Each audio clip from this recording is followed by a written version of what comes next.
On the panel we have people who are experienced in launching blockchain games, or in the process of launching blockchain games.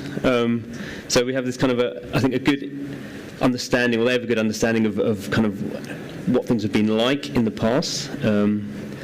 And that's obviously the best starting point, I guess, for where things might be going in the future. And I guess it's interesting to talk, for each of you, talk to about your projects and what was easy and what wasn't, and what you think things you do better next time. So, do you want to introduce yourselves to begin with? Yes, hello.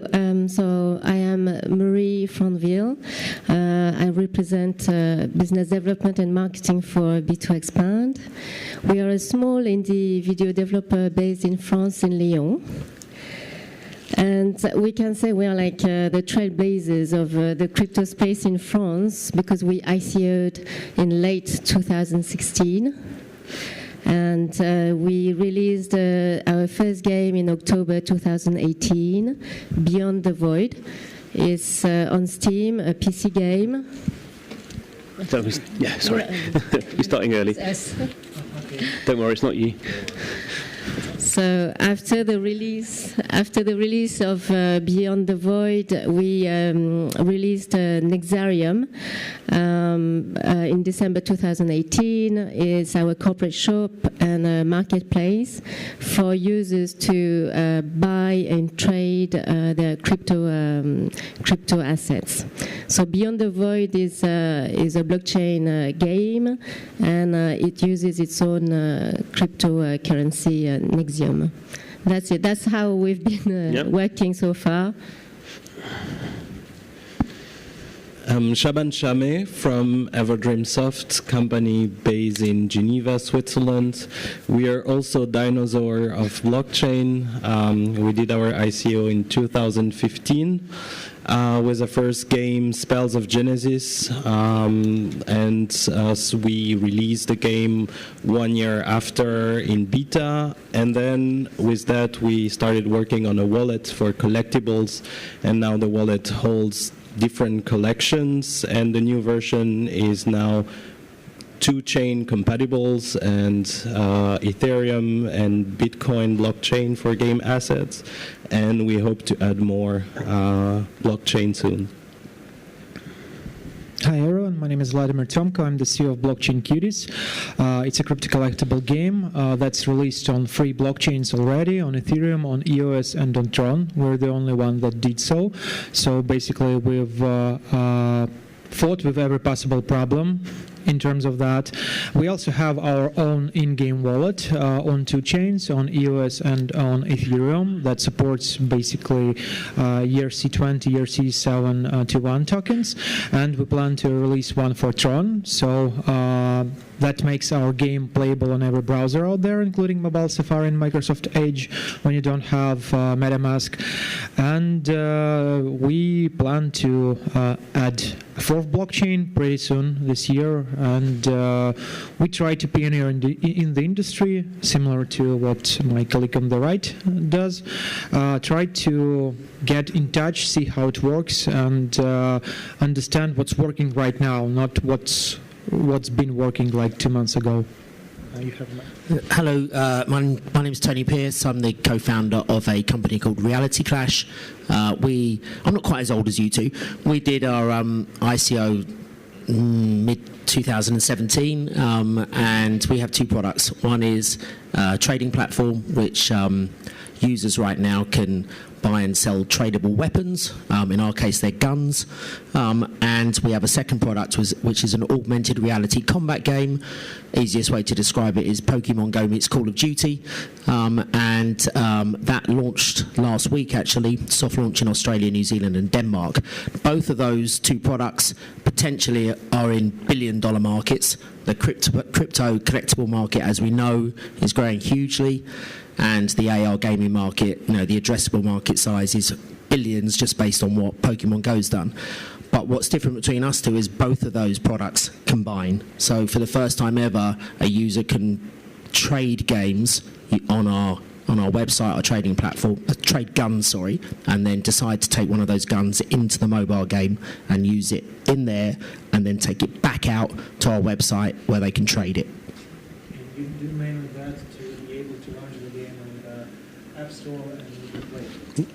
Yeah, well, the two are very much separate, and the negotiations with the app stores have taken a long time, and we came up with a solution, which I can talk about if anyone wants to after this, it was not an easy process, because taking an asset from outside the App Store and then using it inside the game, which is available from the App Store, is something that Apple certainly haven't done in the past. But we found a solution. Mm-hmm. So, okay. We have this good kind of interesting kind of deep history. So I wonder, particularly with Marie and Shaban, I mean, you guys kind of started off before everything got a bit silly in kind of later 2017, start 2018. How do you think that the kind of the broader change in sentiment around, I guess we could say cryptocurrency, really, that bubble was about? How has that changed, and has that been a positive or a negative for you trying to build, you know, what are kind of quite discrete game products in a market that's quite frothy and driven by speculation, or was the case? So at the really beginning, 2014, when you were talking to people about blockchain, in games they say, oh, you want to sell drugs with Bitcoin or something like that. So the sentiment was really, people didn't knew anything, and going there was very innovative at that time. And it was much easier to stand out of the crowd, of course, because there was no product, but a very small market and no product. Then a lot of games came, a lot of ICO came, and there was the craze phase where money was flowing and infinitely. And at this point, game has to adapt, has to do better, because the game standard were going a little bit higher, and now with the phase where it goes down, it goes to the real standard, game industry standard. So games that survive and stand out are the games that are the same quality, production quality as a regular game, I'd say. It was interesting. So your first game, Spells of Genesis, was kind of a very lightweight blockchain experience in a way. So it was, because basically you can blockchainize your cards, but you have to play the game quite a lot in order to level up your cards to put them on the blockchain. Yeah, in order to be available on the store, on the App Store, there is two different things. So there is the game that you play normally, and then you can connect your wallet to the game, and then it will add your blockchain items. So this way we don't bypass Apple and Google payment, and it also allows people who don't have a wallet to play the game. So I think this is very important for user adoption, because you need to get people who don't know blockchain, and then you can reward them with card when they're really active and engaged in the game. A final question for you in this kind of series. So what learnings have you taken from that into your next game? Because you I don't quite know when, but sometime this year you've got another game coming out, haven't you, which is yeah, pretty different from the Spells of Genesis. What I thought back in the beginning is by doing Spells of Genesis, we're going to onboard people to use blockchain, because they will see how cool it is. And in fact, what happened is we noticed that there is two different player segments. There's the regular people who play regular game, and there is blockchainers, the enthusiasts, the one who follow the vision of true ownership. But it's hard to bridge the mainstream people because of the difficulty, because of many things. So now we really see them as two different markets that we want to address. Okay. So Marie, I mean, you're kind of similar in the sense to Spells of Genesis, but Beyond the Void was a PC game going through on Steam, but free to play. Yes. Did you find you had the similar kind of two very different audiences, the kind of gamers and blockchain people? So as Shaban said, so you recognize two markets: the normal players, maybe conventional players, let's say conventional gamers, versus crypto gamers. And considering what the market has been in the last year, we can say crypto winter. Yeah, kind of redefined the strategy, and we are going toward more conventional gamers. We are going where the gamers are, and we think that maybe the bridge you're talking about maybe is not for this moment now, today. Maybe tomorrow, that's for sure. We know it. But at the moment, we are, for us at B2Expand, focusing on making one great game for conventional gamers with obviously a blockchain element into it, because that's in our DNA. But we are busy capturing conventional players rather. I don't know if it's answers the question. And it's interesting because I think, Vlad, you've come at it from a very kind of different kind of timing phase. So you've come out with Blockchain Cuties, which is kind of very much the next, kind of adding more game function to kind of a CryptoKitties kind of skeleton of collectability. And you've been one of the few games. Lots of people have tried to do that, and I guess you and EverDragons, HyperDragons, there's been a few who've actually found some sort of scale and success. And you kind of, was that being in the right place at the right time, or how do you think you've managed to? Because you're not free to play either. So yeah, we're free to play, and I want to continue from where my colleagues left. Basically, there are two very, very different audiences right now, exactly, and real players like the one that B2Expand is doing their games. They actually are not into blockchain right now, because the real, true ownership. It is important for people who are somehow connected with financial markets. They understand that, and they know the price of it. And for them, it is the most important thing. And they don't want the free-to-play elements. They don't want something tutorial for free. They want to jump into trading. They want to be able to own their assets, to sell them, and manage them the way they see fit. The regular gamers are they pay for emotions.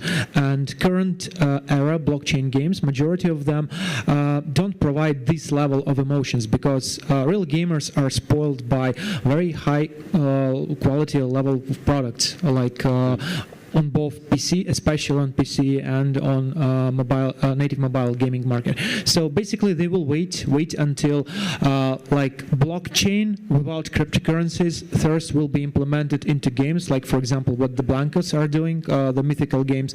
They won't accept cryptocurrency. They will accept fiat money, but they will store the assets on EOS blockchain.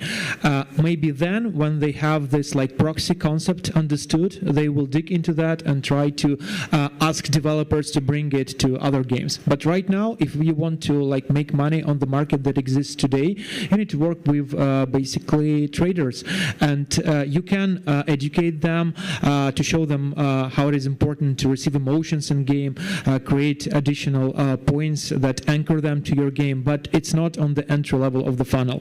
So when you do user acquisition, whether it is paid or not, you are addressing those people that don't care a lot about super great gaming experience. They analyze your game as a potential market where they can make money, and the retention is profit driven. And the bad thing the sentiment, the 2017 was the year of ICO. A lot of them became scammy projects, and the infrastructure that was built around this cryptocurrency market was super overheated in terms of pricing. So when the gaming entered the stage, it was still the end of the bull run. Basically, it was January till March, till April, and then everything started to go down.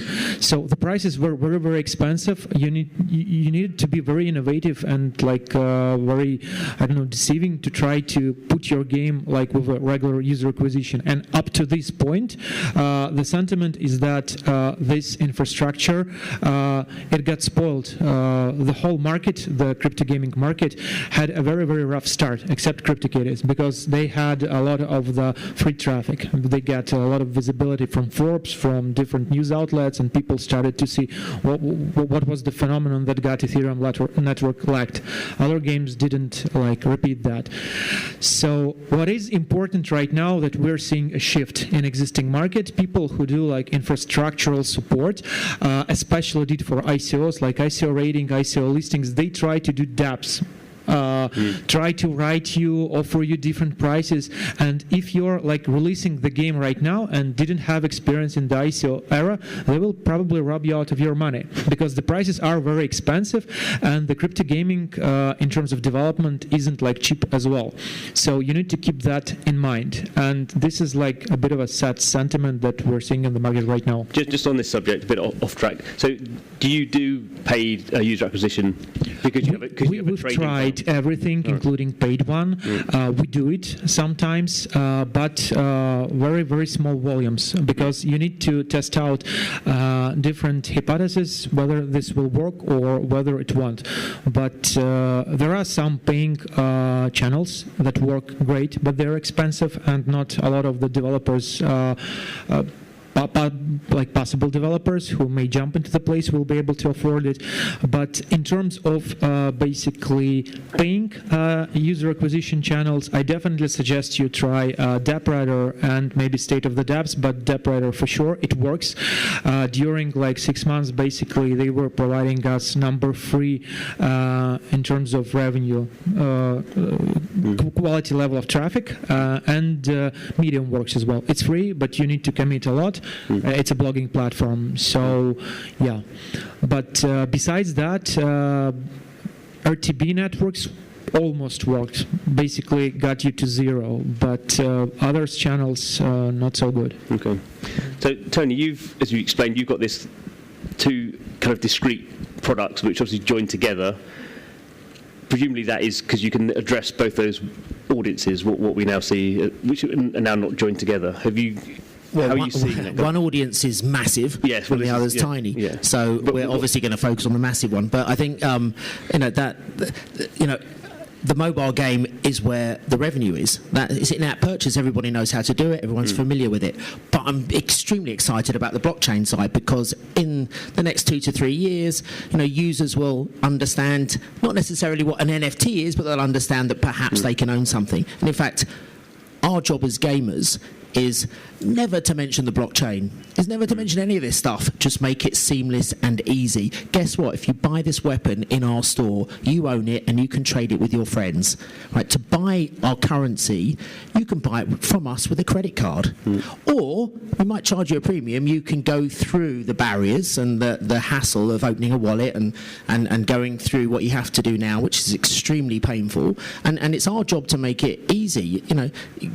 Gamers or games developers should be UI experts. We invented virtual currency. We should be able to make this really, really simple. And unfortunately, it's not right now. But we as Reality Clash have the fact that we now offer our crypto, our tokens with a credit card is a big step forward.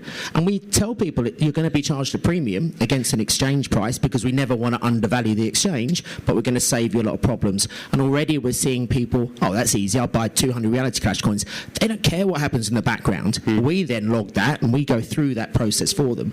And I think the sooner that side of it just gets easier and the UI and the flow is seamless, which it certainly isn't now, then these games will start to get adopted much quicker.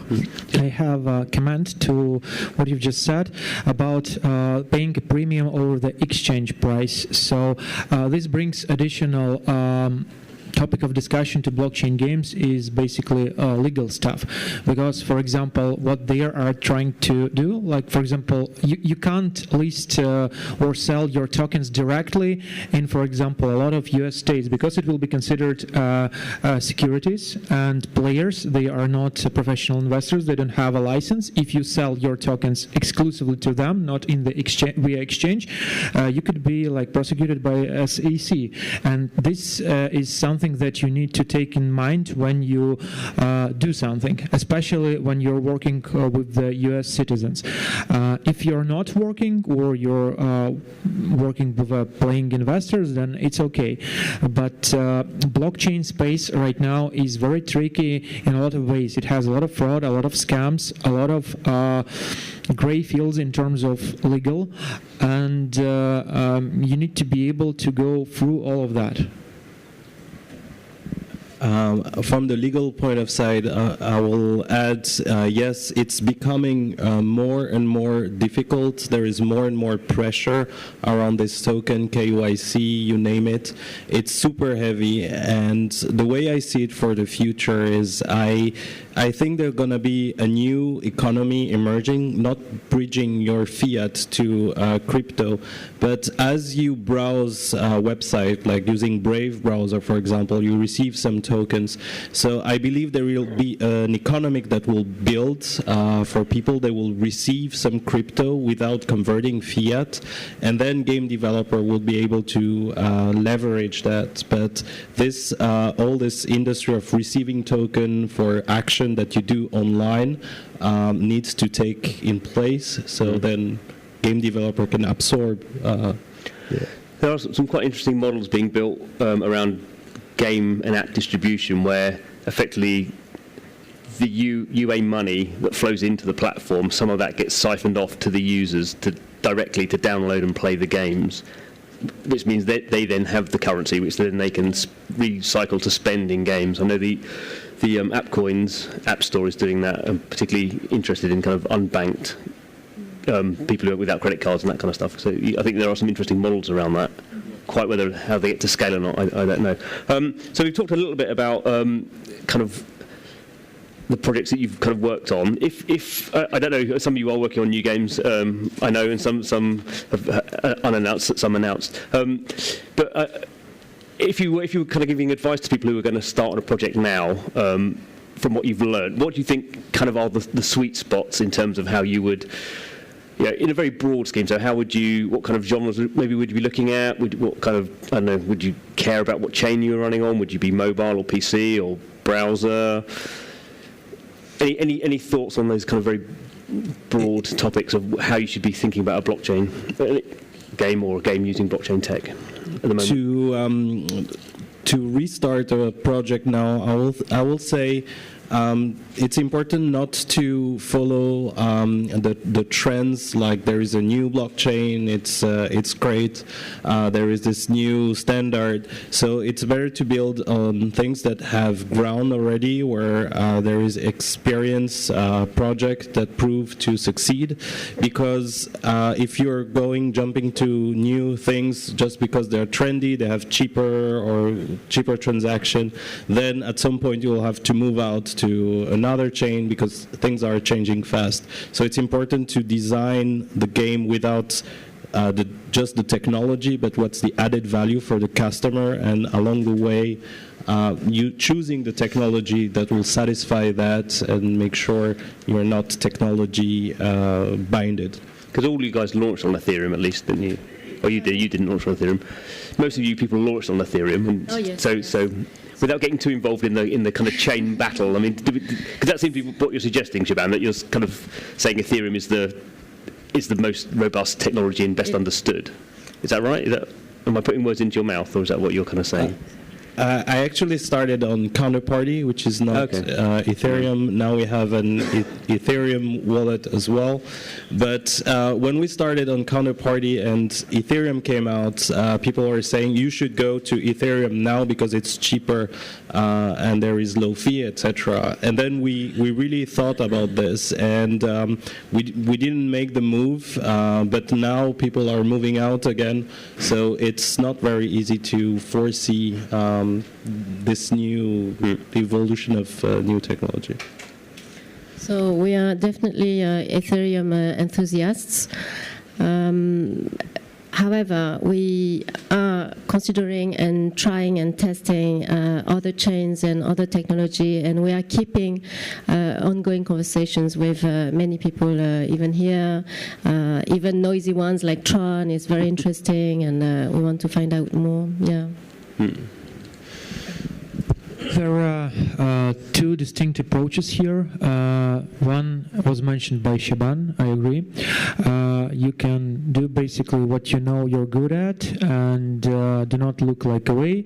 If you know that the existing blockchain, say Ethereum, is going to be like here for at least 2 years, maybe 3 years, it's okay.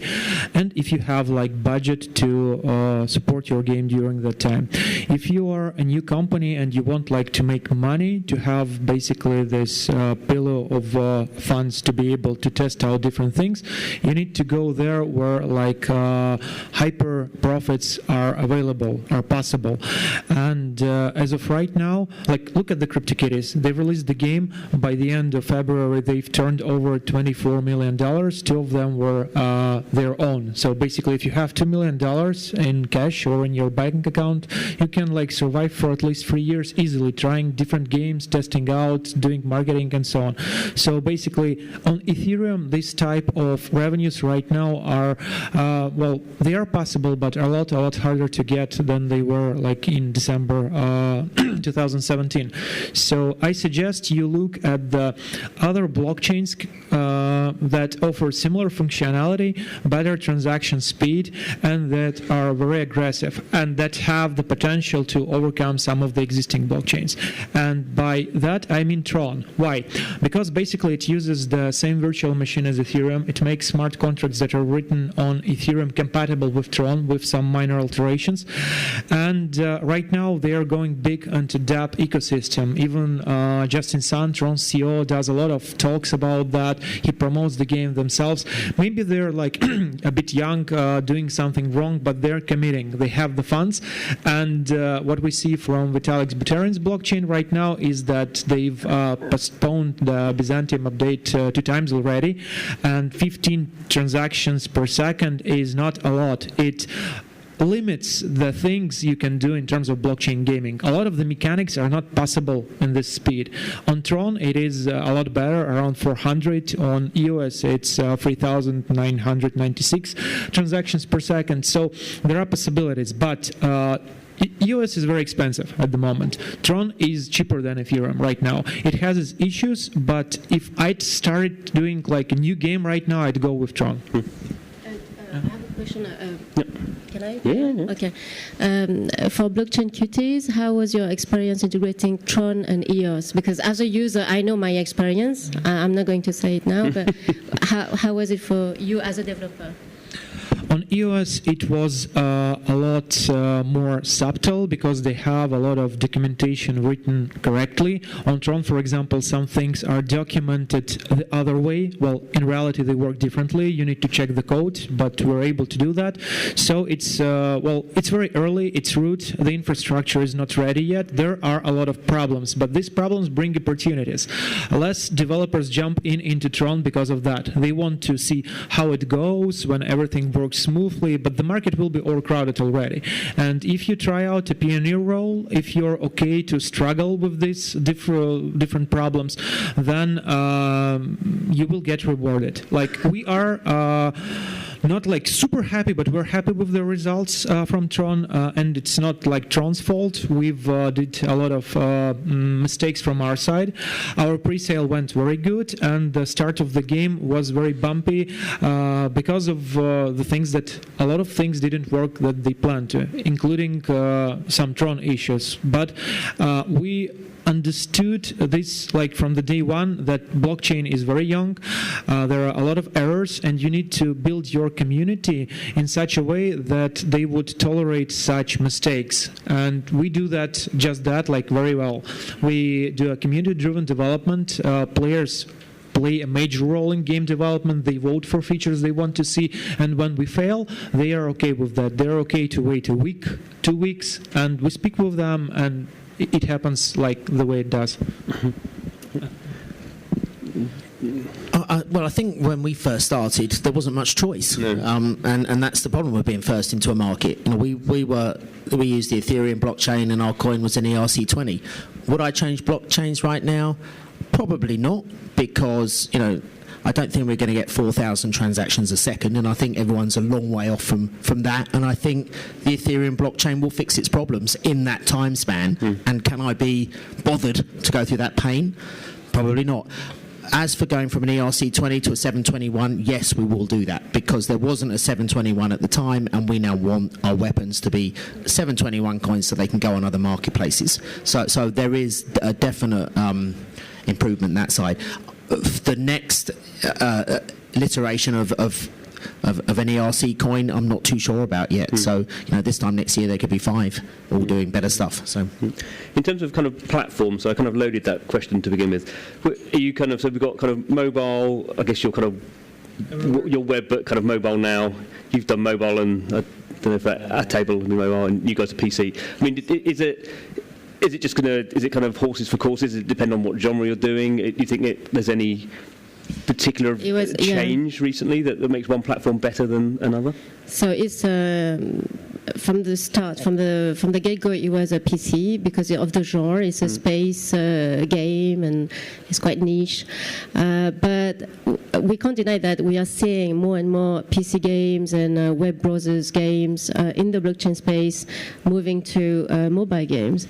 So we are thinking of the new project we are working on, Light Trail Racing. It's a PC console game, but we are thinking, as Tony said, we were up to now on ERC 20. We are considering now, of course, it's a high time to consider ERC 721, and also maybe porting into mobile. Yeah.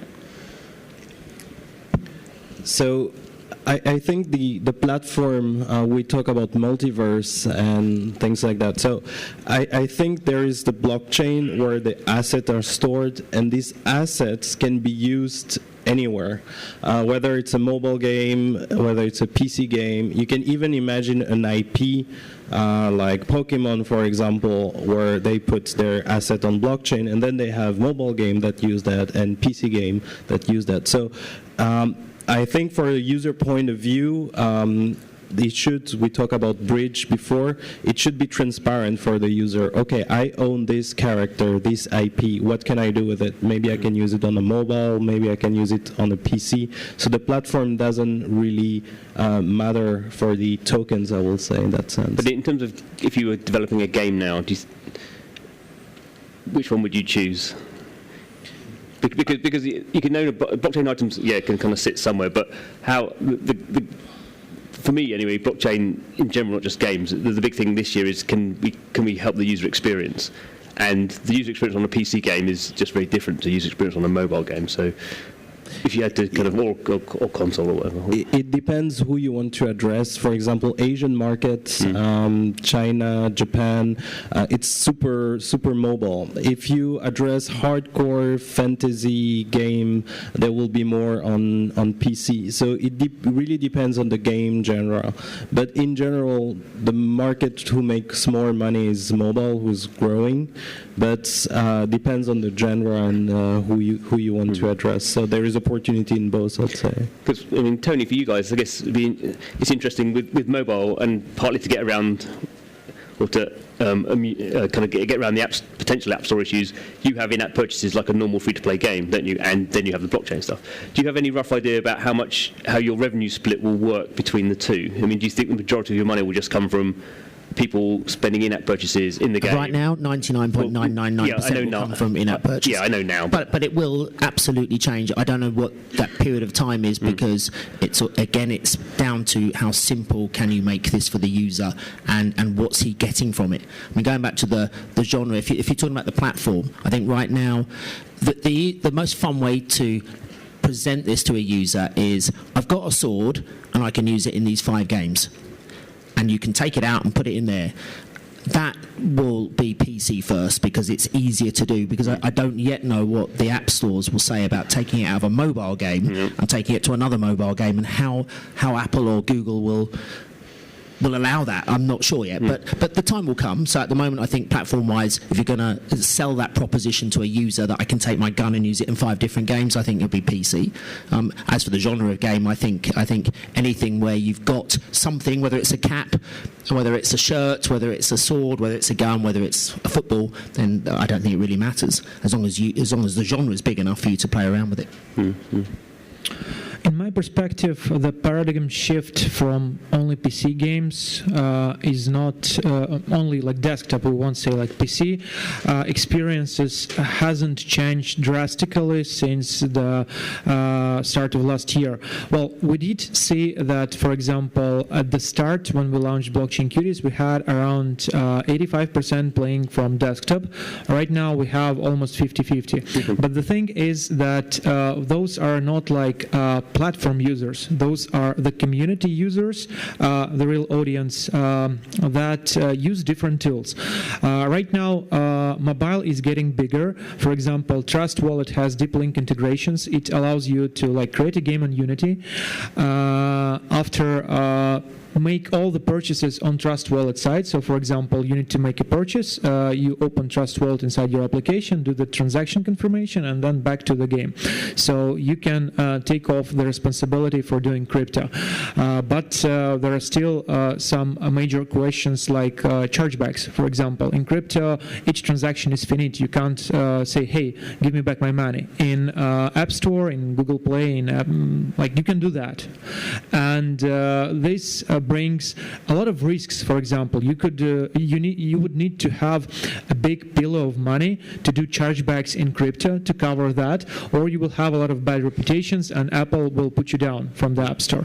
So until this problem is somehow resolved, and not like internally in a game, but we are a third-party solution that is available for every blockchain game, we won't go like big onto mobile stores and on Steam as well, because Steam has same policies regarding the payment methods as Google Play and App Store do. So, but what we see as well is that until you're like big in terms of mobile gaming, for example, we have EOS Nights. It has like, I believe, more than 10,000 installs on both, not on both, but on Google Play, and they distributed it via test flight on iOS. So the game is the same as in browser version. You can pay with crypto, but 10,000 installs is very much for a very small number for a platform to notice the game. But it is very big number for a blockchain game developer, because you don't have the limitation of the transaction. For example, during our Tron presale, we had an asset that was sold for $9,000. One single asset, and App Store can put a limit on that. Like it can't say it will cost 99 because it's not an in-app. So until you get under the radar, you could try to do different apps, small of audience on App Store. Maybe this business model would work. We will see. We didn't test it right now, but I know that a lot of games are looking towards that direction, and we will be able to tell somewhere in the summer, because we will do a wrapper for, well, we will do a native mobile app as well, but I can't share anything right now because I haven't tested it yet. Okay, good. Okay, so I've got plenty of questions. Anyone in the audience have any questions for our panelists about, well, it could be about anything, I suppose, talking about the future of blockchain games, but if you have any other particular interest you want to ask, any other topic? No, they don't. Go on, Marie, you ask. Can you give Marie the microphone? So how did you go for the soft launch? How are the metrics? For the trading platform or the game? Another game. Well, it was only last Thursday, so, and it's only last Thursday in 3 countries: so New Zealand, Australia, and Denmark. The reason for those countries, from a mobile game point of view, so forgetting the trading, the blockchain, having launched games before, especially server-based games, which is what we are. You know, I've never had 1,000 concurrent users play it, because in beta they're all over the place and it was never that big. So if you did get 1,000 users, you need to test the servers, make sure that it's all working. So you don't want to launch it in your key territories in case the whole thing crashes. And once a review's bad, it stays there forever. So you have to be you have to monitor that very carefully. Australia, New Zealand, it's their summer. People are outside. My game works great. You don't really want to put it in Helsinki where it's -10 and no one wants to go outside. So think about literally where in the world it is. It's English speaking and it's cheaper. I wouldn't say it's cheap, but it's cheaper than the UK to acquire users and any UI marketing campaign you're putting together. So you can easily invest, say, $5,000. You know you can probably get between 5 and 10,000 installs for that. Suddenly you've got a user base, a percentage of that will go on and play it together, a percentage of that will go on and buy something, and you start to look at the KPIs and the metrics in a relatively cheap place where people are outside using it. And then we chose Denmark for 2 reasons. One, it is kind of winter there, so let's go completely opposite. But my co-founder's Danish. So we went there, and literally it will roll out based on us hitting certain KPIs, us hitting KPIs on what we want to see, what investors want to see, and then I really would like to see it out in the UK by April, if I say that as a date, and the US by the summer. But it really does depend on where it goes. On the trading platform side, I mean, I talk about revenues being 99.9% on mobile because that's the mass market and everyone's used to it. What has shocked me is how many weapons we have sold and how much trading has happened on a tiny market. I'm so happy with the way that's gone, and therefore I'm a massive believer in this because people are doing it. You know, we sold 5,000 guns pretty quickly. We've had 700,000 Reality Clash coins spent in our store. Now that's a lot of transactions going on when it's still a very tiny market and we've done very little marketing because we're hoping that the game will bring people onto the website where they will learn about the cryptocurrency. That's the other thing just to mention with Apple and Google. Another problem is we cannot mention our tradable guns or anything to do with crypto in the app at all, right? So you can play the game and never ever know that this trading platform exists, and Apple will never allow you to do that. So the only way you can do it, perhaps is how we've done it, is there's a help which sends you to the website, not an in-game help, so you're sending people there. Or you hope that users will see other users with these really killer-looking guns, and they go, "Where did you get that from?" And perhaps there's a message that goes, "Well, you get this from the trading platform." So you can't even put that in the app. No. You can't mention that you can buy something or promote something from outside the App Store. And Spotify and all these companies have the same problem. You know, so it's not unique to blockchain. You know, you're not allowed to send people away from the App Store to buy the purchase. Okay. Yeah, that's true. And if you were at Skermantis's presentation today at 9:30, he said that the whole iGaming and decentralized game audience, active audience per month is about 28,000 users, and majority of them, like more than 70%, they play the betting games. They don't play the crypto games. So in terms of like real big audience that we have on native mobile games, this is super tiny. But this super tiny audience can make you a lot of money. And what is important to consider is that the market is very, very young, and it's not overcrowded. It's not as crowded as native mobile application market. So there aren't like thousands of developers. There are a lot of games of shitty quality right now on the market. They earn nothing, and there are about like maybe 70 applications on all the chains right now that are like really worthy, that present some kind of good user experience, and that would make their product even better in the long run. So this is not a big competition. It costs a lot, but it is a big opportunity, especially if you're not like a big company that has tight relationships with Apple and Google that you cannot risk losing. So if you're new, if you're indie, and if you have like smart guys that can do blockchain development, you can just try, and maybe you will earn more than you do on a big market that we have on mobile stores. Okay, we're coming to the end. So looking to the future, I thought it'd be interesting if you guys have any particular games, not ones that you're working on, but kind of other games that are kind of coming out. I just wrote a kind of article, top 10 most anticipated games, which always is very popular. So are there any blockchain games or games using blockchain coming out this year that you're particularly interested in, and for what reason? So the mic. Come on. I tried all the games here. It was very interesting. But personally, I'm really looking forward to play Reality Clash, because it has this AR element. It will be fun to play it in Paris if it happens. And and I'm looking forward to Blancos, from Mythical Games. I think it's quite interesting to observe, because they are from the conventional game market background. So I don't know how they are going to integrate blockchain.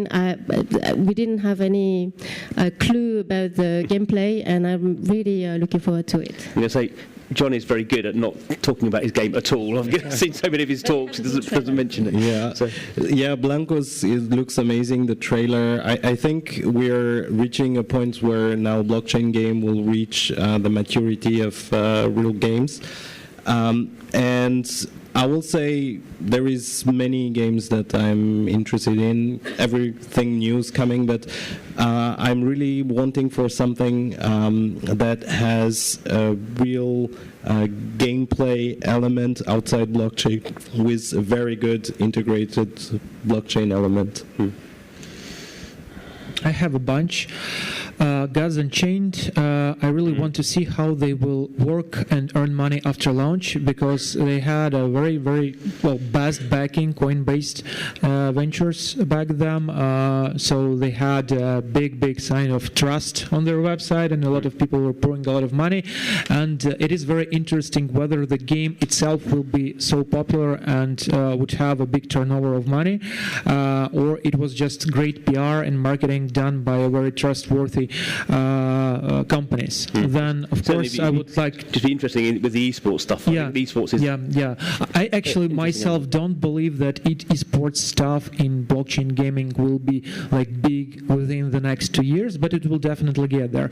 Then, of course, I'm waiting for Reality Clash to be available in like Latvia and Russia. I'm not in New Zealand, I can't play it, but it's a very interesting. It's like a super hyper concept, because it's AR and it's like cryptocurrency. When they released it, it was like on the heights of hot.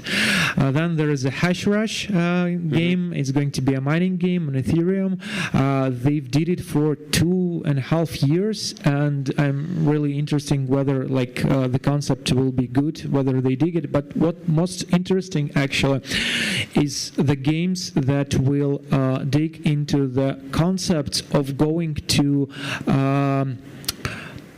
stores, mobile stores, without getting banned, like some kind of fintech plus application plus game, a platform that has a very seamless experience and allow for like mass adoption. Right now, the only game besides us that is doing so is Glitch Goons. They are in beta right now, and they offer some kind of very interesting semi-banking system inside, and a process that would basically do what you two guys do, but on a different scale. And it will be metric-based approach where people will get educated from like normal users to blockchain users. And it is very interesting concept, because if they will succeed, it will mean that it's time for mass market and it's time for Apple and Google to react to us being alive here. So we're looking forward to that very closely, and I believe everyone should, at least think into that direction, because this is where the users are, and gamers are especially today's young gamers, like Generation Y, they are okay to do a lot of stuff to get rewarded, like install EOS wallet is the hardest right now, because it could take you more than an hour to create a wallet, to pay for a wallet creation, to put some EOS there, and then basically when you've invested so much time, you have a very, very big impulse of playing the game, because you've already invested. So if this user experience will get better, and some of the market participants will show us how, then this is what we need to look for and to repeat it. Good. You can't say Reality Clash as everyone else does. Thanks, you two. No pressure at all, really. Gods Unchained, because I followed them from the beginning. It's a very interesting concept. You know, on the CryptoKitties side, I'm looking forward to playing games that other developers have made for CryptoKitties, and I like the idea of what they've done in terms of opening that API up. But I'm really looking forward to the first big game publisher, Activision, EA, I know Ubisoft are doing it, but some big brand coming in where it's mass market, everybody knows it, and I'm looking forward to that. And I don't know when that is, but that's if in the future that would be something that I think we all need those guys to get into. We need to pass the regulations before we can do that, for the big guys to be able to deliver. You know, the things with regulations, and I totally hear you with the SEC, and you've got to be very careful, and we don't sell stuff in America, blah, blah, blah, is if you've got to take a chance sometimes, right? Otherwise, you're never going to move forward. You're going to have a wall in front of you everywhere you look. And we had so many walls with Reality Clash. It was like, you know what? Fuck it. Let's just keep on going, and someone at some point is going to say, stop. Right, and actually, what happens is they don't say stop because the regulation changes because they know the future's coming. And I think you should never hold back and be nervous about this. Definitely, don't break the law, but you know, just don't. I think everyone's a bit too sensitive. We're inventing something here that's groundbreaking. You know, we should be making the rules up, and I think if we continue to make things that are become more mass market and people enjoy it, the regulations will change with it. That's my view. Yeah, that's good. Can I add something quickly about God Unchained? And also we do a card game. There is something fundamental that is new to blockchain is when you do a pre-sale or you do an ICO, you're telling people you have to buy now because now it's the time and it will be more valuable. And that's fundamentally different from operating a game, because when you operate a game, you want to sell continuously, so you want to release new content. So games like God Unchained, how they're gonna monetize after when they have new content, because investors expect that their cards are better than the ones that are coming in the future. And this is a problem that we got, and I'm curious to see how the industry will tackle that problem. I think that's a really good point. I think one of the problems that the market has had in terms of the market this year, with cryptos going down, pulls down our tokens. So the value of our tokens now are a lot less than they were at the ICO. So when you start selling weapons on the App Store that are potentially much cheaper, a lot cheaper than what people originally bought them for because the price was a lot higher. I think the whole token economics is something that we're taking a proper look at. And whether you actually go back to original investors and go, you know, the market's crashed and everything's followed with it, here's some free tokens or some free weapons to make them feel better, because the last thing any of us want to happen is the people that invested in us to be out of pocket. I couldn't think of anything better than people that came into my ICO and they made a profit. That's what they did it for. Thank you for investing in our game. And unfortunately, we've been pulled down with the market. And I think we need to be very careful how you manage that community and what you give back to them. And so then they don't feel stitched up when it was completely out of your hands and driven down. I can tell you exactly what will be like in case of Gods Unchained, because this already happened in different games. And also comment on your thing about like ICO investors, because those two things are connected. Well, first of all, there are two things how you can do pre-sale. You can do pre-sale by issuing the tokens already that are standardized and have different properties, and this would allow people to trade your tokens even when the game is not released. So what this will do is that it will affect your economy, your pre-sale economy, but would lower the risk because people are already able to gain some profits.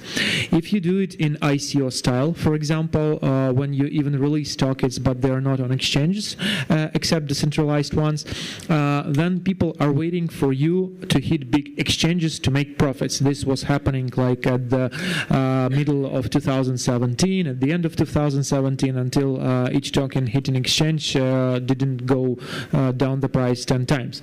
So that paradigm that we see during those 2 years helps us to understand that your ICO investors or people who buy in at pre-sale, if they don't meet their expectations the way they want to, they becoming your enemies, because they are not like professional investors. They won't like support you. They've poured in money to make more money. They don't care about, well, majority of them, some do, but majority of them don't care about your game, about your business, about the market. They've poured in dollars, converted them into crypto, and bought some stuff to be able to make some money over your product. And what did you just do? You basically didn't meet up with their expectations. Yes, and this is very bad. It will create a lot of shitstorms in the communities. So Gods Unchained either should have developed a very, very cool economy 2 years like forward, where those pre-sale cards would be very, very powerful, or they will need to go on a Chinese model of server launch, like season launch, where each new season allows the pre-sale cards to be available and others are opened up later. But if you own them, then you can make some good points, get up to the leaderboard, receive something. Other way, people will get mad. That's all. Those people get mad. Excellent. Well, thank you very much to our panelists for that prolonged look at the future and the past. Thank you very much. Thank you very much.